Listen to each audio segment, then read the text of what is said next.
안녕하세요, 토레영화입니다. 저는 지금 새해 일출을 보러 강원도 하조대에 왔습니다. 앞에서 잠깐 보신 두 녀석은 토리와 밤입니다. 앞으로 예쁜 모습 많이 보여드리도록 하겠습니다. 바다 배경이 참 예쁘네요. 일출을 기다리면서 소망을 빌기 전 다사다난했던 2019년을 잠깐 돌아보겠습니다. 사건 사고가 너무 많아 크게 5가지로 정리했습니다. 비리백화점 조국.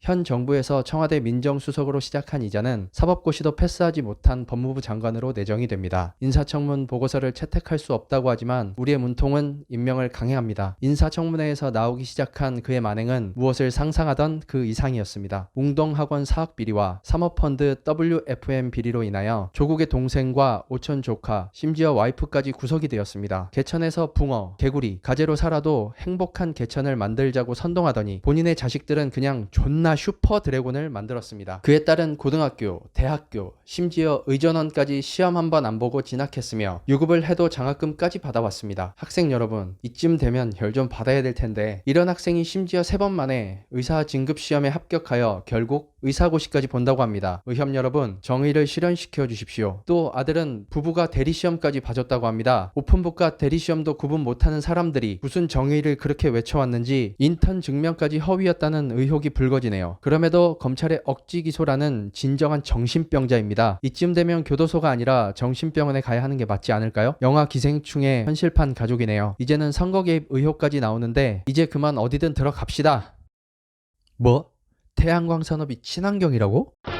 탈원전을 하며 친환경이라고 미화하며 추진 중인 태양광 산업은 대한민국의 국토를 완전히 초토화시키는 산업입니다. 태양광 패널 설치를 위하여 지난 3년간 월드컵 경기장 6,000개 면적의 산림이 훼손되었습니다. 또한 앞으로 목표치 달성을 위해서는 월드컵 경기장 51,200개의 면적이 필요하다고 합니다. 뿐만 아니라 폐 패널에서 나오는 중금속 범벅의 유독성 발암 물질 유출이 심각한 상황입니다. 무리한 설비 확대로 화재 사고 역시 끊이지 않고 발생되고 있습니다. 이렇게 말도 안 되는 무리한 진행에는 이건 개입이 없지 않았을 것입니다. 사업 특혜를 받은 허인에는 임금 체불로 구속 영장이 청구되었고 여당과 박원순 서울시장의 개입 정황도 포착되었습니다. 국내 연결고리로 끝나는 것이 아니라 결국 돈이 중국으로 새어나가고 있었습니다. 전 세계가 원자력 발전을 친환경 에너지로 인정하고 재가동하는 추세로 돌아서는 가운데 세계 1위의 기술력을 인정받던 우리나라는 탈원전의 피해로 에너지 자립도를 심각하게 위협받고 있습니다. 원전을 지켜야 할 인적 자원도 탈원전으로 인하여 일자리를 잃고 인력과 기술력이 외국으로 유출되는 심각한 상황입니다. 전례 없던 한전은 적자 기업이 되었고 전기료는 해마다 상승하고 있습니다. 7천억 원을 들여 수리한 월성 1호기는 수리 후 40년을 더 사용할 수 있음에도 불구하고 7,500억 원을 들여 해체하기로 결정하였습니다. 탈원전을 하며 친환경 발전을 한다고 하였으나 온실가스 배출량은 역대 최고치를 갱신하였습니다.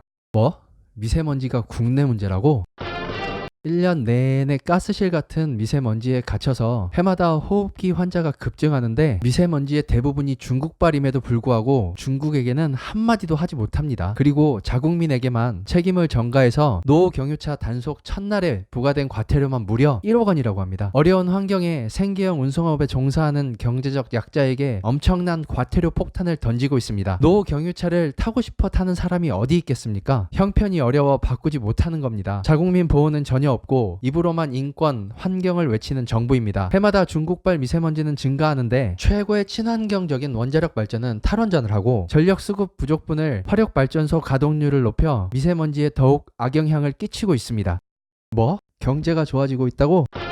정부는 또 다른 대한민국에 살고 있는 평행 이론을 이루고 있나 봅니다. 2019년 경제지표는 대한민국 건국 이후 최악의 한 해였습니다. OECD 36개국가 중 34위를 차지했고 무려 57년 만에 일본에게도 추월을 당했습니다. 문정부 들어 18계단이나 추락했는데 정부에서는 계속 아니라고 거짓 주장을 하고 있습니다. 이러려고 통계청장까지 바꿨나 봅니다. 고용률은 또 어떻고요? 청년 실업자 수는 기하급수적으로 올라가고 있습니다. 자영업자 폐업도 2009년 미국발 금융위기 이후 최고치를 나타낸다고 합니다. 먹고 사는 문제가 달린 경제가 심각하게 훼손되어 일가족 동반 자살도 끊이질 않고 있고요. 정말 한 번도 경험해보지 못한 대한민국을 만들고 있습니다. 부동산 떡상.